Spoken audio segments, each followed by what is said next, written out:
Olá, muito boa tarde. É muito bom estar aqui com vocês novamente, hoje, para darmos continuidade no nosso estudo do Livro dos Espíritos. Hoje faremos a leitura do item 147 e 148 do materialismo. Antes de iniciarmos nossa leitura de hoje, convido todos vocês a elevarmos o nosso pensamento até o Mestre Jesus, rogando a assistência da espiritualidade superior para nos auxiliar no estudo de hoje, para que eles nos intuam e nos orientem e nos auxiliem para nossa melhor compreensão deste estudo. E com o coração cheio de gratidão, damos graças a Deus e graças ao Mestre Jesus. Vamos lá? Materialismo, pergunta 147. Por que os anatomistas, os fisiologistas e, em geral, aqueles que se aprofundam nas ciências naturais são, com frequência, levados ao materialismo? O fisiologista narra tudo aquilo que vê. O orgulho dos homens que creem tudo saber e não admitem que alguma coisa possa ultrapassar os seus conhecimentos, sua própria ciência, os torna presunçosos. Pensam que a natureza não pode ocultar-lhes nada. 148. Desculpem a pausa aqui. Pergunta 148. Não é de lamentar que o materialismo seja uma consequência de estudos que deveriam, ao contrário, mostrar ao homem a superioridade da inteligência que governa o mundo? É necessário concluir que eles são perigosos? Não. É verdade que o materialismo seja uma consequência desses estudos. O homem é que tira deles uma falsa consequência. Porque ele pode abusar de tudo, mesmo das melhores coisas. O nada, aliás, os amedronta mais do que o demonstram. E os espíritos fortes são frequentemente mais fanfarrões que corajosos.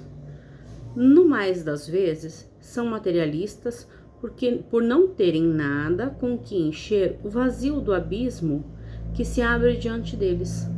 Mostrar-lhes uma âncora de salvação e a ela se agarrarão apressadamente. Ou seja, quando, em algumas situações, aqui colocando como anatomistas, fisiologistas, pessoas que estudam o corpo humano, se tornam mais materialistas. Eles acreditam naquilo que eles estão vendo, né? Por exemplo, a anatomia do corpo humano, para eles não tem nenhum segredo. Mas quando se fala sobre a espiritualidade, como eles não podem ver, não podem tocar e não podem comprovar, muitas vezes eles colocam, né, em questionamento a existência desta questão, né, a existência da espiritualidade, por não ser algo que eles possam provar, tocar, ver, afirmar categoricamente que exista ou não. Mas como encerra aqui, o vazio, né, que se aposta de pessoas materialistas. A espiritualidade, quando nós pensamos, né, no nosso conhecimento hoje já adquirido na espiritualidade, é só refletir o que seria de nós sem ela. O que seria do nosso dia a dia sem esse amparo espiritual? Vazio. Nos nossos momentos mais difíceis, é a espiritualidade que nos ampara. Nos momentos mais complicados de superar, né, nas provas mais difíceis da vida, é na espiritualidade que nós nos amparamos. É na fé de que isso é necessário para a nossa evolução e que nós vamos superar. E que superar, né, significa que vamos passar por essa prova sem lamentar, sem murmurar e tirar dela o melhor. Que vamos enfrentar essa prova sem mostrar os nossos espinhos, ao contrário, ainda com alegria, ainda com amor. E para quem não acredita na espiritualidade, isso se torna bem complexo, né? Vou dar continuidade aqui nas observações sobre essas duas perguntas. Por uma aberração da inteligência, Há pessoas que não veem nos seus orgânicos senão a ação da matéria a que atribuem todos os nossos atos. Não veem no corpo humano senão a máquina elétrica. Não estudaram o mecanismo da vida senão pelo funcionamento dos órgãos que viram se apagar. Frequentemente, pela ruptura de um fio, e não viram nada mais que esse fio. Pesquisaram se restava alguma coisa e, como não encontraram mais que a matéria, que se tornara inerte e não viram a alma escapar-se, não a puderam apanhar. Concluíram que tudo estava nas propriedades da matéria. E assim, depois da morte, o pensamento se aniquilava. Triste consequência, se assim fora, porque então o bem e o mal não teriam finalidade. O homem teria razão em pensar só em si mesmo e em colocar acima de tudo a satisfação dos seus prazeres materiais. Os laços sociais se quebrariam e as mais santas afeições se romperiam para sempre. Felizmente, essas ideias estão longe de ser gerais. Pode-se dizer que são muito circunscritas e não constituem mais que opiniões individuais, pois em parte alguma ainda se constituíram em doutrina. Uma sociedade apoiada sobre essas bases carregaria em si o germe da sua dissolução, e seus membros se entredevorariam como animais ferozes. Eu tinha dito anteriormente que pessoas que estudam com estudos relacionados ao corpo humano, mas eu cometi um equívoco. Materialista não é só, não provém só desse grupo de pessoas. Podem existir materialistas em diversas áreas de estudo, mas, entre aspas aqui, existe um número maior de pessoas dentre esses científicos. Pessoas que buscam as ciências, eles acabam se afastando, não todos, da espiritualidade. Como citou aqui anteriormente, eles estudam um corpo sem vida. E um corpo sem vida é desprovido do seu espírito. Ele já foi, ele não está mais ali. Ele não vai encontrar o espírito naquele corpo. A única coisa que ele vai encontrar ali é um corpo inerte. É só a matéria. O espírito já foi. Não tem como capturar o espírito, como se captura um corpo para estudá-lo. Dando continuidade aqui, o homem tem, instintivamente, a convicção de que tudo para ele não se acaba com a vida. Tem horror ao nada e obstina-se inutilmente contra a ideia do futuro. Quando chega o momento supremo, e são poucos os que não perguntam o que vai ser deles. Porque a ideia de deixar a vida para não mais retornar tem qualquer coisa de dolorosa.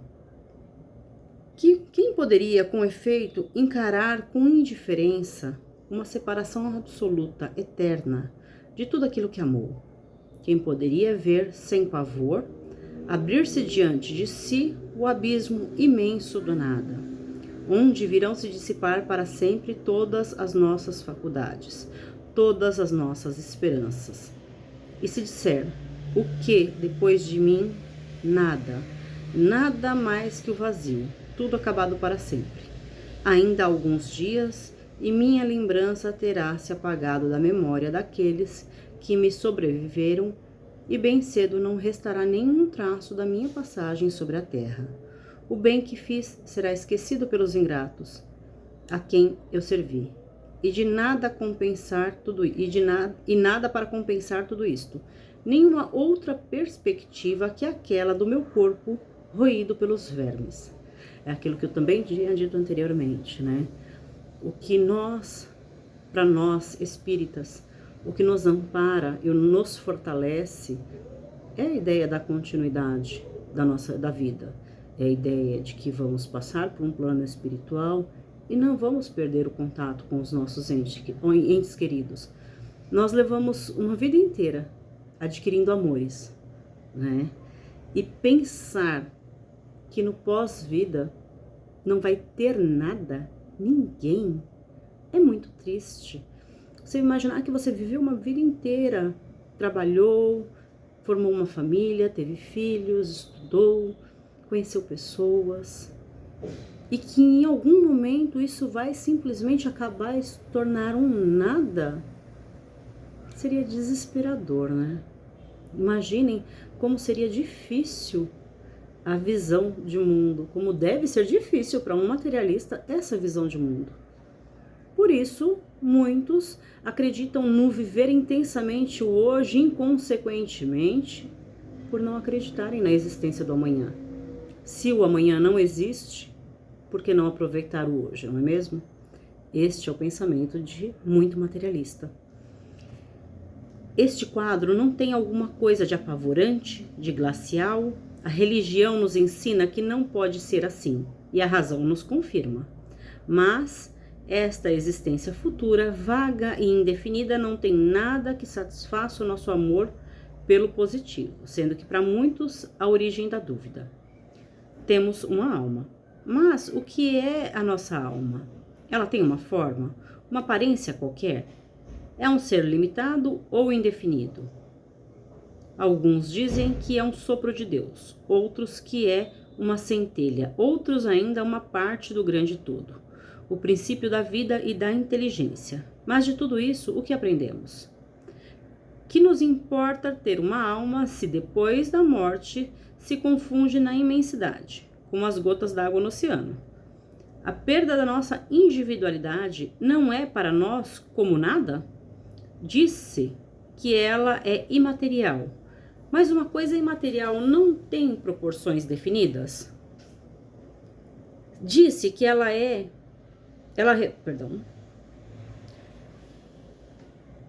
e para nós representa nada. A religião nos ensina também que seremos felizes ou infelizes, segundo o bem ou o mal que houvermos feito. Mas em que consiste essa felicidade que nos espera no seio de Deus? É uma beatitude, uma contemplação eterna sem outra finalidade que cantar louvores ao Criador? As chamas do inferno são uma realidade ou um símbolo? A própria igreja entende como um símbolo, mas quais são esses sofrimentos? Onde está o lugar do suplício? Numa palavra, o que se faz, o que se vê neste mundo que nos espera a todos? Disse que ninguém voltou para nos prestar contas. É um erro. E a missão do Espiritismo é precisamente de nos esclarecer sobre esse futuro, de nos fazer, até certo ponto, atingi-lo com o dedo e com o olhar, não mais pela razão, mas pelos fatos. Graças a comunicações espíritas, isso não é mais uma presunção, é uma probabilidade sob a qual cada um entende a sua vontade. Que os poetas embelezam suas ficções ou semeiam imagens alegóricas que nos enganam, é a realidade que nos apresenta, pois são os próprios seres do outro mundo que vêm nos descrever sua situação. Dizer-nos o que foram, que nos permitem assistir, por assim dizer, todas as peripécias de sua nova vida e por este meio mostrando-nos destino inevitável que nos está reservado, segundo os nossos méritos e os nossos deméritos. Há nisso algo de antirreligioso? Bem ao contrário, uma vez que os incrédulos aí encontram a fé, e os indecisos uma renovação de fervor e confiança. O Espiritismo é, pois, o mais poderoso auxiliar da religião, uma vez que assim é porque Deus o permite, e Ele o permite para reanimar as nossas esperanças vacilantes e nos reconduzir ao caminho do bem pela perspectiva do futuro. Muito bonito esse trecho para encerrar, né, esse nosso segundo capítulo aqui. A importância do Espiritismo. Né? Muitas pessoas vê o Espiritismo como uma religião concorrente. Eu sempre ouvi muitas pessoas: o Espiritismo não é de Deus. Vocês o lado negativo da espiritualidade, né? Como se nós, cultuássemos o mal. Já ouvi muito isso. Mas a grande realidade é que o Espiritismo te aproxima muito mais da religião, seja ela qual for. Quando você frequenta uma religião e ela só te exemplifica a fé pela fé, é porque Deus quis assim, é porque é assim, é difícil, né? Se manter ali firme naquela fé, ter um norte para onde seguir. E o Espiritismo nos ampara tão maravilhosamente neste ponto. Ele nos traz fatos, argumentos, ele comprova aquilo que ele fala. Ele nos mostra diariamente que a vida após morte, sim, ela existe. E que, na verdade, o mundo espiritual é a nossa realidade. Nós estamos aqui temporariamente. O nosso espírito é eterno, não o nosso corpo físico. Sendo assim, a nossa pátria é na espiritualidade e não aqui encarnados. Mas muitos ainda não veem sobre essa forma, infelizmente, mas o Espiritismo está aqui para nos auxiliar neste conhecimento. Ficamos por aqui com essas perguntas de hoje.